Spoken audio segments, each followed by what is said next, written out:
নমস্কার, সুকান্ত বিশ্বাস। আজকে কি আমরা আরেকটি যাত্রাপালা দেখলাম? দেখা যাচ্ছে রাজ্যের মুখ্যমন্ত্রী তিনি স্বাস্থ্য ভবন চলে গেলেন। চলে গিয়ে ওখানে জুনিয়র ডাক্তার যারা আন্দোলন করছিলেন তাদের 5 দফা দাবি নিয়ে এবং তিলোত্তমা হত্যার প্রকৃত বিচার যাতে তার পরিবার পায় এবং আপনার সকলের বোন যাতে তার বিদেহী আত্মা যাতে শান্তি পায়, সেই লক্ষ্যমাত্রা নিয়ে বাংলার সর্বস্তরে প্রতিবাদের ঢেউ উঠেছে জাস্টিস ফর আরজি করের নামে। সেখানে জুনিয়র ডাক্তাররাও তারা এই নিম্নচাপের মধ্যেও তারা সারা রাত সারা দিন লাগাতার তারা ধর্ণা অবস্থান কর্মসূচিতে রয়েছে। কিন্তু সেখানে কদিন আগে আমরা দেখেছিলাম যে সেই ডাক্তারদেরকে ডাকা হয়েছিল নবান্নতে এবং মুখ্যমন্ত্রী তিনি চেয়ার সুন্দর করে সাজিয়ে নীল সাদা রঙে রাঙিয়ে তিনি চেয়ারে বসে অপেক্ষা করছিলেন। কিন্তু ডাক্তারদের যে শর্ত ছিল, কারণ আমরা জানি যে এই সমস্ত ক্ষেত্রে একটা ডুয়েল গেম খেলার একটা সম্ভাবনা থাকে। এত মানুষের এক্সপেকটেশন, কয়েকজন মাত্র ডাক্তার যাবেন, তাদের সঙ্গে কি কথা হবে সেই কথা পাবলিকের সামনে আসবে না, ফলে প্রকৃত সত্যটা তাদের যে আবেদন সেই আবেদনের রিয়াকশন কি কর্তৃপক্ষের পক্ষ থেকে সেটা আসবে না যদি না তার ভ্যালিড ডকুমেন্টস মানুষের সামনে তুলে ধরা হয়। ফলে কি হতে পারে, যারা আন্দোলনকারী তাদের নিজেদের মধ্যে অসন্তোষ তৈরি হতে পারে যে তারা যে দাবিটা রেখেছিল সেই দাবিটা আদেও সরকার কতটা গুরুত্ব দিয়েছে, অর্থাৎ এই যথার্থতার একটা বিষয়বস্তু আসে।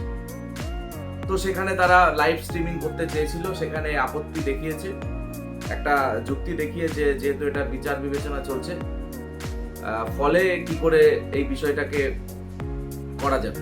কিন্তু আমার প্রশ্ন, যেখানে আমাদের রাজ্যে আমরা দেখেছি জেলার বৈঠক যখন হচ্ছে প্রশাসনিক স্তরে, একজন প্রশাসনের সর্বোচ্চ পদে যিনি বসে রয়েছেন রাজ্যের, তিনি জেলার যিনি প্রশাসনিক হেড, ব্লকের যিনি প্রশাসনিক হেড, তাদেরকে তিনি যে ভাষায় ধমক দিচ্ছেন, যে ভাষায় ব্যক্তিগত স্তরে গিয়ে আক্রমণ করছেন, তার লাইভ স্ট্রিমিং হচ্ছে। এক শ্রেণীর মানুষ মনে করছেন যে রাজ্যের মুখ্যমন্ত্রী তিনি সঠিক পদক্ষেপ নিচ্ছেন কিছু করাপ্টেড অফিসারের বিরুদ্ধে।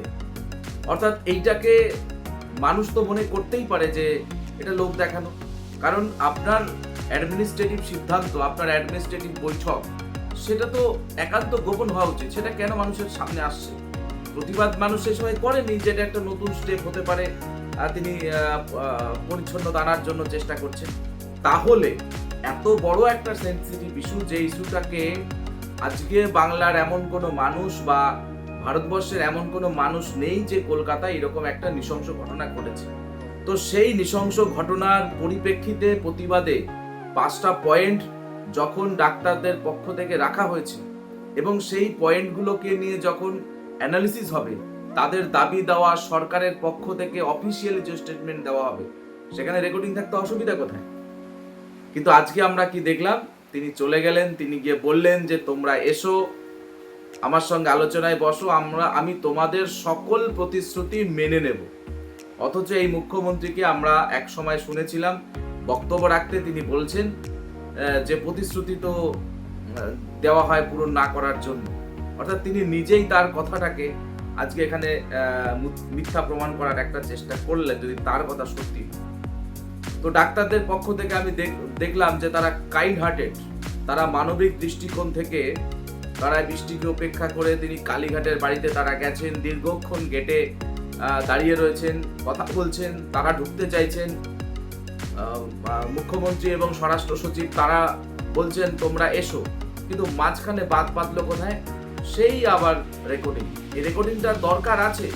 বাংলার মানুষ, কোটি কোটি মানুষ জানতে চাইছে যে ডাক্তারদের যে পয়েন্ট, মূলত সরকারি হসপিটালে ডাক্তারদের নিরাপত্তা, পরিকাঠামোগত উন্নয়ন এবং কলকাতা পুলিশ কমিশনারের যে তাদের পুলিশ কমিশনারকে নিয়ে তাদের যে দাবি, এই সমস্ত স্পেসিফিক কয়েকটা মাত্র পয়েন্টে সরকারের কি বিষয়বস্তু আছে এটা বাংলার মানুষের জানার দরকার আছে। তো সেখানে দাঁড়িয়ে বলা হচ্ছে সরকারের তরফ থেকে রেকর্ডিং করা হবে এবং সেই রেকর্ডিংটা পরে পাবলিশ করা হবে। অর্থাৎ যখন এই ঘটনাটা মমতা বন্দ্যোপাধ্যায়ের বক্তব্য অনুসারে যখন এই ঘটনাটা প্রতিবাদের স্বর নেমে যাবে, তখন এটা মানুষের কাছে দেওয়া হবে।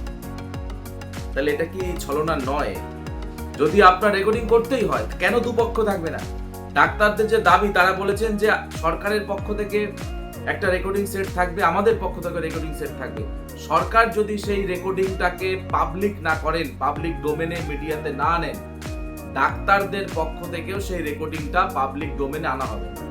তাহলে আমি বুঝতে পারছি না, সরকার যদি তার বক্তব্যকে মুখের কথায় গ্যারান্টি হিসাবে রাখতে চায় যে আপনারা বিশ্বাস করুন এই রেকর্ডিংটা বিচার না বেরোনো পর্যন্ত বেরোবে না, তাহলে ডাক্তাররাও যখন বলছে যে আমাদের রেকর্ডিংটাও বিচার ব্যবস্থার যখন রায় না বেরোচ্ছে ততক্ষণ পর্যন্ত আমরা বের করব না, শুধুমাত্র এটা আমাদের নিজেদের এভিডেন্স, নিজেদের প্রমাণের সাপেক্ষে আমরা এটা রাখবো।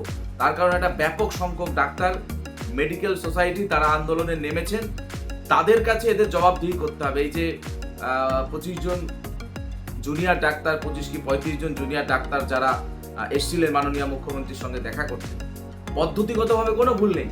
সরকার যদি তাদের এভিডেন্স রাখতে পারে এবং এভিডেন্সটা যদি সিক্রেট থাকে, তাহলে যাদের সঙ্গে কথা হচ্ছে, যাদের আন্দোলনের উপরে দাঁড়িয়ে গোটা 10 কোটি বাঙালি এবং সারা ভারতবর্ষের আপামর জনসাধারণ শুনতে চাইছে যে এই মেডিকেল স্টাফদেরকে নিয়ে সরকারের কি মোটিভেশন আছে, তো সেটা রেকর্ডিং করতে অসুবিধা কোথায়?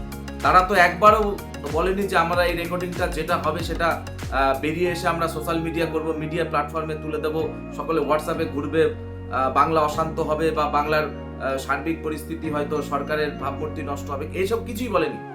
তাদের তো এজেন্ডাটা নয়।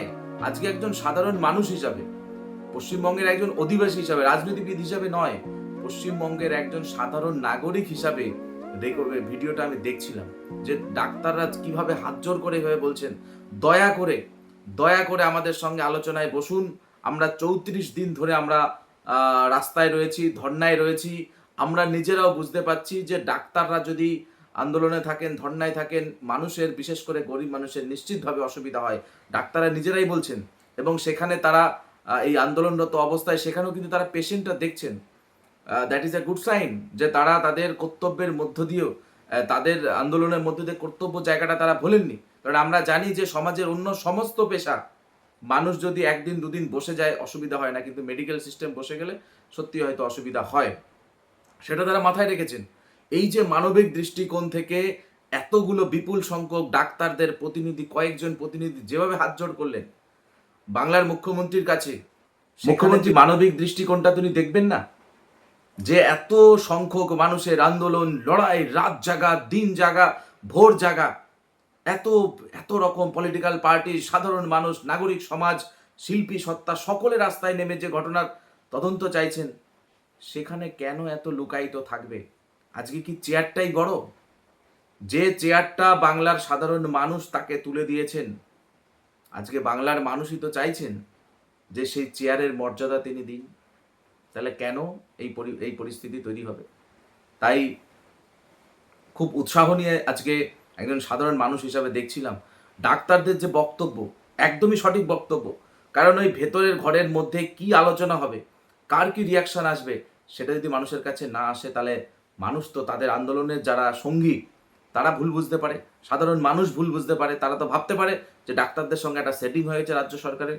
এই জায়গা থেকে বেরোনোর জন্য, মানুষকে সঠিক দিশা দেখানোর কারণেই কিন্তু তারা এই ঘটনার যে আলোচনার বিষয়বস্তুকে রেকর্ডিং করতে চেয়েছে। ও একদমই ঠিক, এখানে সুপ্রিম কোর্ট আইনের জটিলতার কথা বলা হচ্ছে, বিচার্য বিষয় ব্যবস্থা। আমি বুঝতে পারছি না, একটি সরকার, তার হাতে প্রশাসনিক সমস্ত ক্ষমতা রয়েছে, তিনি বিধানসভায় আইন তৈরি করেন এবং আইন প্রণেতার মাথায় বসে রয়েছেন। তার রাজ্যের অধিবাসী, তার রাজ্যের মেডিকেল সিস্টেম, তার রাজ্যের মেডিকেল স্টাফ, তাদের বক্তব্যের বিষয়বস্তু যদি রেকর্ডিং হয়, কি এমন তদন্তে ভাড়া পড়বে? যারা আলোচনা করছে, যাদের সঙ্গে আলোচনা হচ্ছে, এদের কাউকেই তো কোনো তদন্তের স্ক্যানারে আনা হয়নি।